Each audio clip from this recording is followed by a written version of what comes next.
Hello, everyone, and welcome to Tarnished Bronze. We've got some excitement for you today. The start of Justice League Detroit in the normal Justice League issues, JLA number 233. Patrick is joining me, and we are going to get into some fashion. We're going to get into some gang wars, and we're going to get into some storytelling choices. Patrick, how's it going today? Good, pretty good. Yeah, And this 233 opens with, just a little bit of light fare, the history of life on Earth. It's a very And brief not for the history. first time in this four issues, you can see on the cover here, the ground is starting to get shook up a bit. And so, across the next few issues of Justice League of America, the ground and all of the things that you could do with the ground and the floors and tiles and walls are going to be explored in excruciating detail. So, stay tuned because we are going to fill you in on all of this important data. If you happen to be an Earth elemental, these are the issues for you, for sure. So, So yeah, we'll we open with Vibe. Just he's living his best life, just break dancing on Cameron Street. By the way, the writer is still under the false assumption that Detroit is on the shores of Lake Michigan. I think it's funny because they add these unnecessary details, but they're actually wrong. And I have said so many times to parents of, maybe kids who aren't super interested in reading that I think comic books are a good entryway to teaching kids to enjoy reading. I yeah. was a kid who made good grades and but didn't necessarily like reading classics. I did, but I didn't enjoy it, but I loved reading comic books. So I always tell parents, if your kid doesn't love reading, comic books is a good entry point, and you can learn so much. As we've talked on previous podcast episodes, delta waves are related to dreams and, etc. But now they're kind of shooting me out of the water with this continued mistake. I do think that I read one of the letters correcting the mistake, but it was in a previous issue. I guess they had already written this one, so it pops up again. So Yeah, the it's letters unfortunate. column in this era is fraught with vitriol, actually. And I'm People were with not you. happy. I'm with you, Patrick. Comics are a great gateway drug for children. So you heard it here on Tarnished Bronze first. Fantastic gateway drug. Give them to all of the children that you know. But perhaps not this one, Patrick, because they'll take one look at these pantalones and think that you're out of your gourd with the fashion choices of the day. Although there's a midriff bearing top in the background, I can see some fun, normal street clothes. But yeah, I am a big fan actually, Patrick, of the blade sunglasses. They are the best. What's that I had a bounty pair of hunter's those. name? Yeah, I had a pair of those at that time that were sort of neon pink with the levers, I guess, almost like okay. blinds. They Yeah. didn't turn, but you had to see through them. I don't think I ever wore them except around the house because I wasn't brave enough to, make those kind of fashion choices. I actually have always liked the look of Vibe. I don't know why, because it is a weird look. The pants tucked into the boots. I didn't really know anybody at that time who dressed like that, but I was in a small town. I wasn't in Detroit on the shores of Lake Michigan. So Um, so when you visited Detroit, you got your rave pants and you tucked them into your combat boots and you thought that you'd fit in real good. Is that and wear your Robin gloves. I just noticed that he's definitely stolen those gloves from Robin. But yeah, I mean, and I actually really do like I've always loved this because they used to do it with Flash back in the day. And now they kind of maybe a little bit lazier. They just do a blur with the lightning. yeah. But when they draw the multiple figures and just kind of color them in a lighter color, I've always enjoyed that. So Yeah. Oh, the drawing here is still pretty spot on. It's still up there with the stuff that we see in that annual. But once again, we're getting mostly into vibes story here. There's a few of the other new Legionnaires. Here's Vixen. Justice Leaguers. Justice League is yeah. We do it. We cover a lot of stuff. Gypsy is here as well. The whole gang is kind of getting a bit of a spotlight in these first four issues of the normal Justice League of America.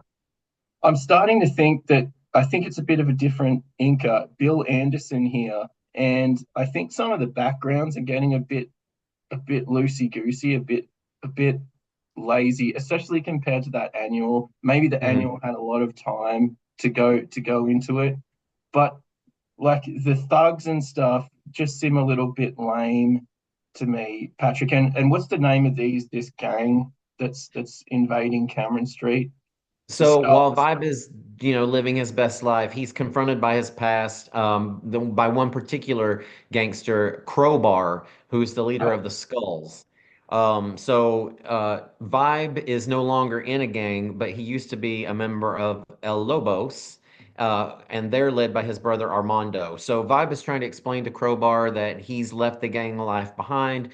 Crowbar's not really having it, and while that's going on, the other members of the Skulls, including this fetching lass with the red mohawk, threaten Mother Wyndham, as you can see her in the background, with an ice pick, and that's when the other JLAers jump into action to save her. Now, one thing that I thought was funny in the storytelling is that Vibe takes umbrage of the fact that the women jumped in to help him. He doesn't really reference them being women. Actually, just occurred to me, but that maybe that was the problem. But the subtext is that he's not used to working in a team, right? And he's a new member of the JLA, so they can use that going forward. But he was a member of of a gang, Yeah, no, and so I think he's only interested in paramilitary and crime related gangs. He's not justice is he fights alone. He fights alone for justice. He fights together for crime. yes, I mean, yeah, if it's a gang war, he's going to be fighting with his buds. But like I said, the subtext is definitely that he's not used to working in a team, I felt. But yeah, the Justice League makes quick work of the skulls, Yeah, or and but the not subset of without a skulls. not without a rubbish tin falling over, and for reasons that escape me, all of this multicolored paper litter just going everywhere on the ground. Which is maybe the first but not the last of our ground shaking things that are going on in these next few issues. um this is upside down for reasons that escape me. I like to I like to just make things hard for myself by tipping things upside down. But the point that I was trying to make in this particular thing is look at the ground. We've got some, those villains have been pounded into that concrete floor outside someone's nice little convenience store, Patrick. Like, how would you like to Yeah, I wake up to can't that?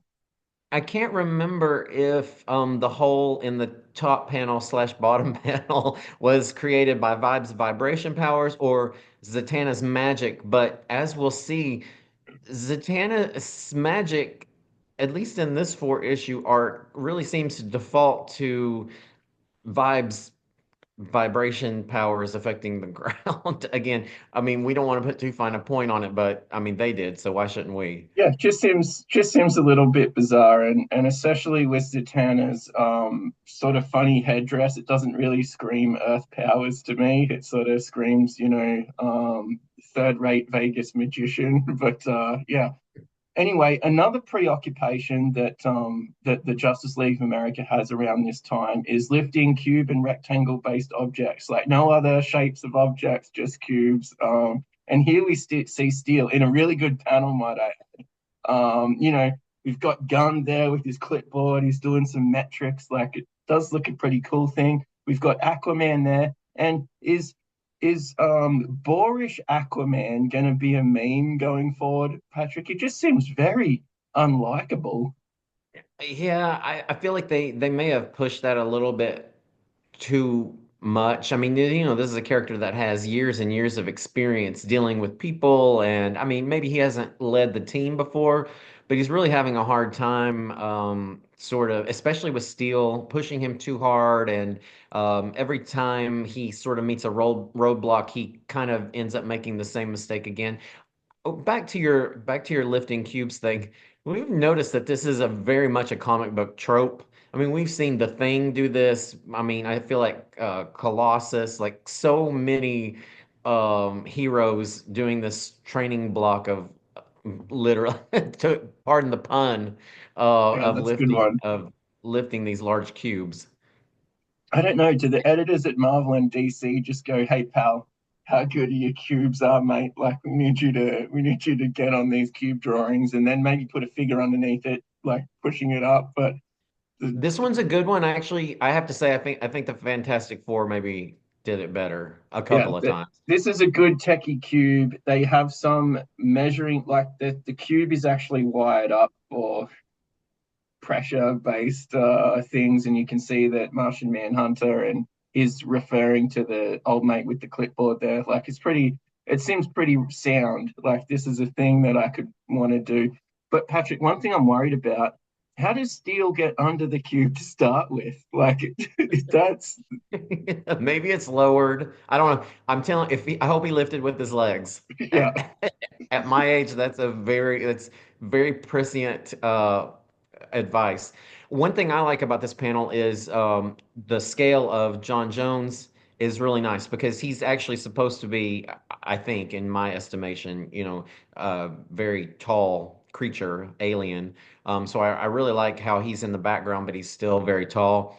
And back to Aquaman, just really having trouble being the leader. It's interesting because he and Martian Manhunter are both founding members of the JLA that was established in the annual. That they're the ones that are sort of have the authority to carry this new team forward because we have not heard from Superman and Wonder Woman yet. That's actually coming up.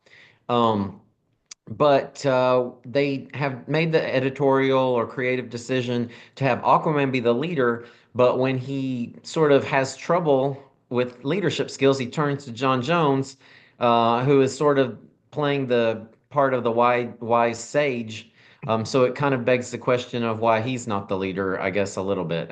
But that doesn't, it's not really explored in my remembrance of this sort of JLA time period. I don't think that they really go into that. Of course, Martian Manhunter doesn't have the same sort of ambition that maybe we see when we see Captain America and Mr. Fantastic fighting over leadership of the Avengers. yeah. If you want to, just a little bit of self-promotion there, if you want to check that out around Avengers 300 and so. But yeah, Patrick, I agree with you. It's an anti-Martian agenda that the Justice League of America has going on. It's sad in a way. But you're right. Just reading through this, it seems like wouldn't John Johns be the best option for this moving forward? But yeah, it seems like Aquaman is a little bit uncomfortable without these mighty cosmic threats. He sort of doesn't seem to have the ability to kind of manage a team for more sort of prosaic challenges like street crime. It's kind of like Kate Moss getting out of bed for 20 grand. Like I'm not going to get out of bed for the skulls or the Lobos. I do have to say two things. One is, if I recall correctly, I do think that they eventually show character growth with that, so that it is for a purpose, and Yeah. it's Marv Wolfman, right? Or is it No, Wolfman and Conway? Is Conway the artist, or is it's Conway the writer? Conway is still scripting these, and Chuck Patton is still doing the drawing, but off Got off it. panel, off panel or in the last issue, I think Aquaman's wife is it Yeah, Mara. Mara left, and so that might also they might be trying to build this up as sort of a personal crisis as well as a professional crisis for Aquaman. The other thing But I just want to mention very quickly is, especially at the time, I loved Aquaman getting a major role, yeah, sort of being centered in the story for a change. This was, to my knowledge, maybe the first time that it happened. Now, in the ensuing, whatever, 40 years, it's happened multiple times, right, where the character sort of falls into being underutilized and they kind of reinvigorate him again and again. I think he's sort of better used these days. But this was one of the first times I feel that he was actually put in the center of the action and given that leadership role. So that was probably why they made the decision. I don't know that Martian Manhunter had necessarily been utilized to his full potential either. So it still would have been okay if he had been the leader. But at the time, as a kid, I definitely really loved the fact that Aquaman was the leader and was probably appreciative that John Jones didn't take over. Was a little bit less interested with him only because I feel like he's one of those heroes that when they wrote him originally, it was maybe lazy writing, but he could just do anything. And because they established that as canon, he still can do anything, right? He can turn invisible, he can go through walls, he can read your mind, he's super strong, he can fly. I don't think he has vision powers. He can change into any object. Like it's just it's a little bit much. I feel like he's like the ultra Superman. Yeah, he's I got a think he's got a power harness going on. It's yeah, pretty good stuff. Yeah, Patrick, have you read the Martian Manhunter, the new is it Astonishing Martian Man? No, starts with an A. I have not. Absolute Martian Manhunter apparently is out of this world good on the racks today. So, it only took them 45 years to make a good Martian Manhunter. Um, so one thing's going on here. There's some gang wars going on in the background. The JLA are discussing it in their amazingly appointed headquarters. Although they have chairs, they have no table, so you can't win them all. And is that a skylight that they look I think, through yeah, into the basement? yeah, and to watch all the cubes, make sure no one's stealing their cubes. But I actually thought this was done pretty well. Sometimes I do like the turn of page, change of scene style, but when they're discussing the problem and then it sort of shows the problem on the same page, I think that does work equally well. And it's sort of here, Vibe is trying to kind of solve all of this himself, right? He's a bit naive when he's dealing with his old friends. Seeing as in that last episode where we discussed JLA Annual, I think the phrase now is code switching, but he's not necessarily a rusted on sort of gangbanger, right? It's not That's not his upbringing at all. So I think they're starting to sniff out there's something a bit dodgy about Vibe and his vibes that he's given off. And we see with his interaction with his older brother that even though he's the younger brother, that he has grown and changed. He stepped away from the gang life and then joined the Justice League, which is a whole nother step. Armando really hasn't broken free from that life. In fact, he's the leader of the Lobos and, or El Lobos. And shouldn't it be Los Lobos? But I think Yeah, they say El Lobos. But anyway, I mean, I'm no. you're not a No linguist. hablo español, but un poco. But anyway, yeah. So yeah, the interaction between those two is actually pretty interesting. Armando is definitely sort of the paterfamilias in that relationship and doesn't really take kindly to taking advice from his little brother, who has gone to his brother to warn him that the Skulls are planning an attack on the rival gang. But Armando doesn't listen, and as chance or the plot would have it, right when he's being warned, that's when the Skulls decide to attack. And here they are. This isn't a bad sort of leap over the barricades, or in that last panel there, we're going over the trenches. It's always a really cool, not a really cool moment in real life. I don't think I'd want to leap out of a trench and have to run to another one. But it does make for great comic books and great cinema, Patrick. Sort of those leaping over boulders and barricades and stuff like that. Um, Great vision here. I actually thought that the guy on the far right with the rather fetching explorer's hat was holding a guitar for a little while, but he's not. It's a plank of wood with some nails in it. But everyone has a strong visual look in this game, and it's all very individual. It's not cohesive. So the game to improve their identity and their kind of cohesion, they need to get better uniforms because they're all One's got the neckerchief, which I know you love. But yeah, they Also, our fetching lass with the ice picks is back. She's yeah, recovered from being humiliated by the Justice League, so she's got two ice picks and then maybe one in her mouth as well. So you got three ice picks. They must have had a sale. yeah. She's gone to the local Shields and gotten all of the climbing equipment that you would need. Maybe they were having a sale in the Detroit one because there's no mountains nearby. I don't know. Great footwear as well. The guy with the wooden plank has got some really good Adidas kicks there, like Run DMC. Yeah, just looking pretty flash. And I don't know what our Irish gang member is doing with his cloth cap, but he's in the middle with his vest and his little the cloth hat with the little pom pom on the top. Um, Uh, Not tartan. What are those called? I just realized that they're on the top of a building, so they've climbed up the side of a building. yeah. They're not coming out of a trench, Matt.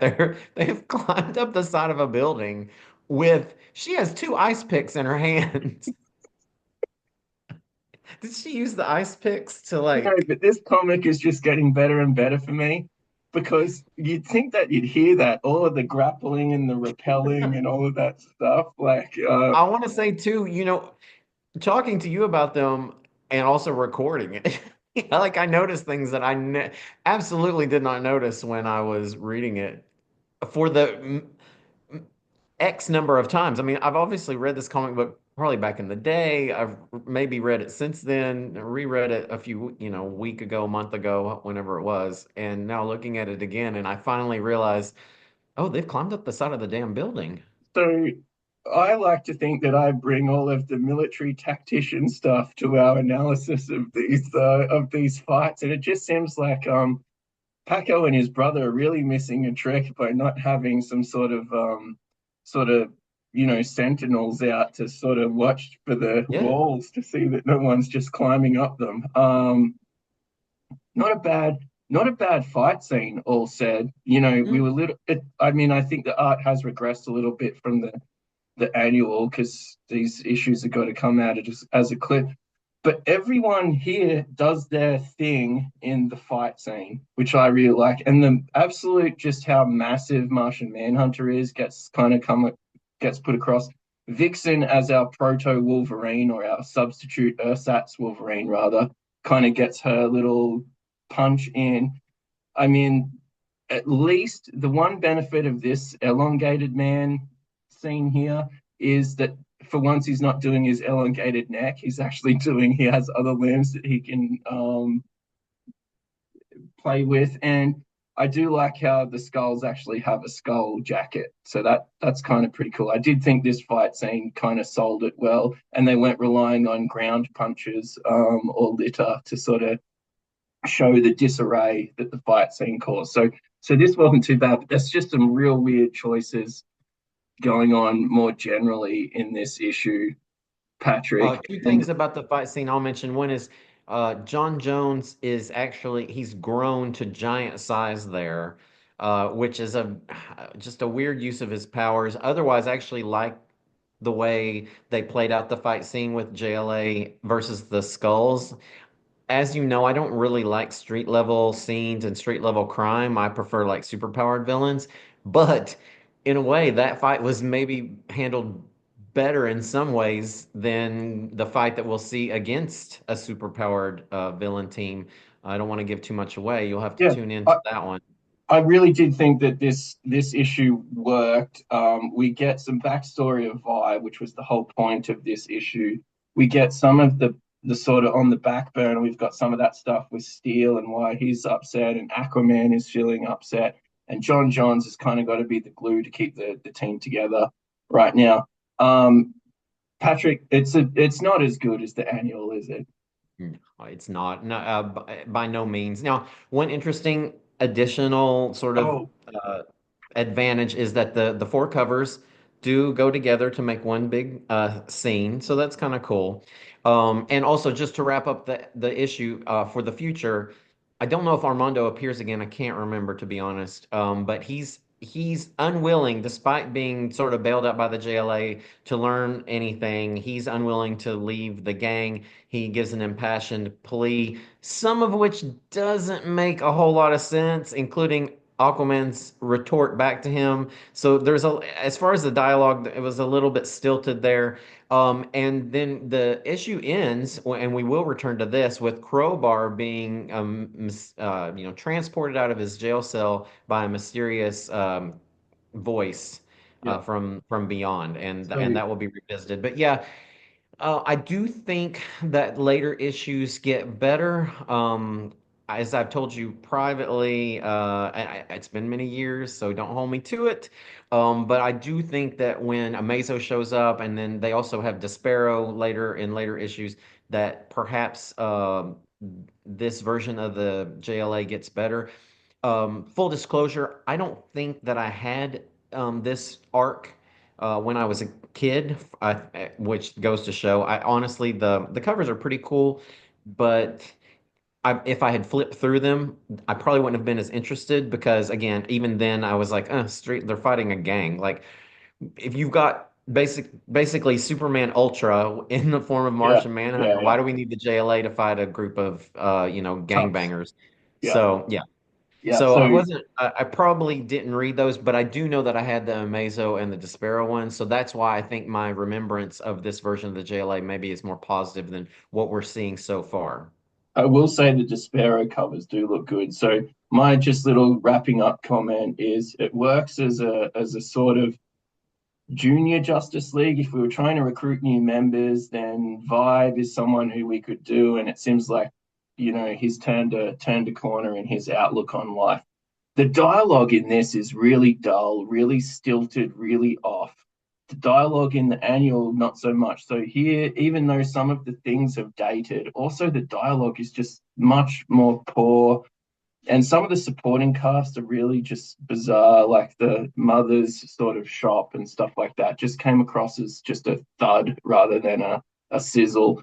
Patrick, I'm kind of putting this in my barrel of sort of, it's not a bad comic. It's just reaching for something that it doesn't quite grasp. And I'm thinking I'm pretty happy to put this like just below the Avengers Marina saga, but not quite as bad as Avengers 299 300, somewhere in that range.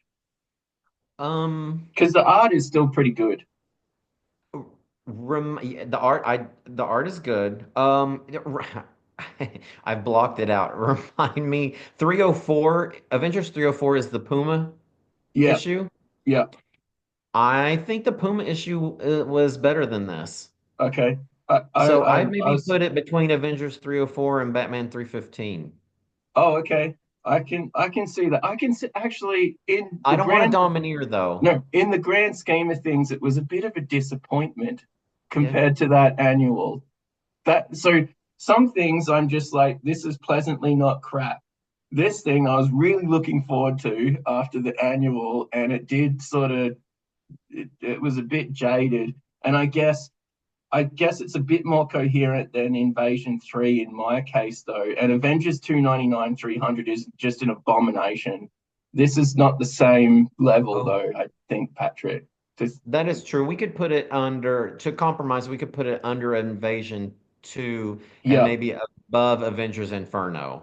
I think yes, that would be that's, fair. Because, and I will say this, there's something about this cast of characters and the combination, and it may be, we've talked about this, it could be just nostalgia, but I think it's an interesting group of characters, an interesting group of powers. Gypsy doesn't really play she is a little bit at the beginning. She's an interesting character. We still don't know much about her. These are young characters. We've got Vixen, we've got Vibe, we've got Steel. I like a group like that. Honestly, I could do without Elongated Man. I know we need comic relief, but yeah, I don't know. I feel like he detracts from the story most of the time, to be honest. all right. Well, you heard it here first. Avengers Figure. 233 detracting from the story. What a great soundbite. You can You can catch send me all your hate mail, all the elongated man fans. all three of them. And so we are Tarnished Bronze. You can like, follow, subscribe. We'll be following up with some more of the Detroit JLA shortly. We've got some DC stuff and we've got some Marvel stuff down the pike. So stay tuned on Tarnished Bronze, and we will see you next time.